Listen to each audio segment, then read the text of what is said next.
tout le monde, je suis très contente de vous retrouver aujourd'hui. On se retrouve avec un DIY homemade qui consiste à réaliser un spray à l'eau de mer pour cheveux, qui est un produit assez tendance pour le printemps-été. On le voit passer partout, les blogs féminins ne parlent que de ça, bref, c'est le produit de coiffure du moment.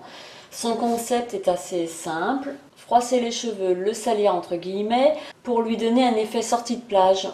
Un moyen de donner volume et texture à vos cheveux sans pour autant les cartonner avec de la cire ou du gel. Pourtant, c'est vrai que son prix est loin d'être donné puisque la référence du secteur, le Surf Spray de Bumble & Bumble, coûte près de 20 € le flacon. Étant donné qu'un flacon ne vous durera pas plus d'un mois, je vous laisse calculer le coût à l'année. Alors je me suis dit, pourquoi pas le faire soi-même? La recette est relativement simple et ne prend que quelques minutes à réaliser. Et cerise sur le gâteau, vous n'en aurez pas pour plus d'1 € la bouteille. Alors on y va. J'ai récupéré un spray dans lequel contiendra donc mon eau de mer au final. Il vous faut de l'eau chaude, surtout pas bouillante pour ne pas cuire les ingrédients, 2 cuillerées à soupe de sel de cuisine, 1 cuillerée à café d'aloe vera, 1 demi-cuillerée à café d'après-shampoing pour nourrir les cheveux et contrebalancer le pouvoir desséchant du sel, parce que c'est vrai que si vous n'incluez pas dans votre recette de l'après-shampoing, on sait que le sel assèche beaucoup les cheveux. Facultatif, quelques gouttes d'huiles essentielles. Ici, j'utiliserai 3 gouttes d'ylang-ylang, qui est très bon pour les cheveux. Vous pouvez utiliser du jus de citron ou de la vodka pour éclaircir davantage les cheveux blonds. C'est facultatif. Je me munis d'un entonnoir et je vais verser mon eau chaude, alors pas bouillante surtout.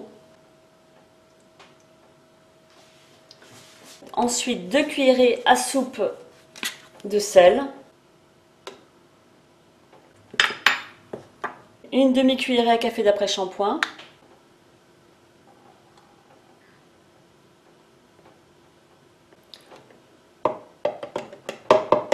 Une cuillère à café d'aloe vera. Je vais en ajouter 2. Et ensuite, je vais ajouter mes quelques gouttes d'huiles essentielles ylang-ylang. Ceci dit, c'est facultatif. Ensuite, je mélange le tout.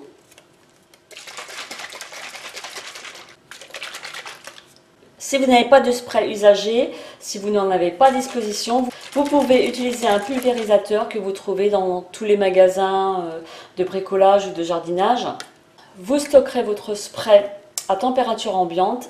On peut remplacer l'eau chaude soit par du thé noir ou bien une infusion de camomille pour éclaircir les cheveux. Moi, je ne le fais pas. Vous stockerez le flacon au réfrigérateur. Pour ma part, moi je vais le stocker à température ambiante. Il ne vous reste plus qu'à vaporiser sur l'ensemble de votre chevelure le spray à l'eau de mer le matin pour réaliser votre coiffure dans la journée. Pour l'appliquer, diffusez le produit et passez la main dans vos cheveux afin de bien répartir le produit. On peut sécher au sèche-cheveux si on le souhaite ou pour donner un peu plus de volume ou laisser sécher à l'air libre si vous ne désirez pas trop gonfler votre chevelure. C'est simplissime à faire. Je l'ai testé, j'ai été bluffée par l'effet que donnait ce spray qui a le même effet que le gel sans cartonner. Donc j'ai trouvé plutôt ce concept assez génial. Ça ne coûte pas cher et le résultat est le même. Mais j'ai trouvé ça super top comme produit à réaliser.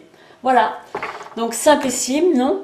Je vous laisse le soin de tester chez vous et puis je vous envoie plein de gros bisous. En attendant qu'on se retrouve dans une prochaine vidéo, je vous dis bye bye et à bientôt!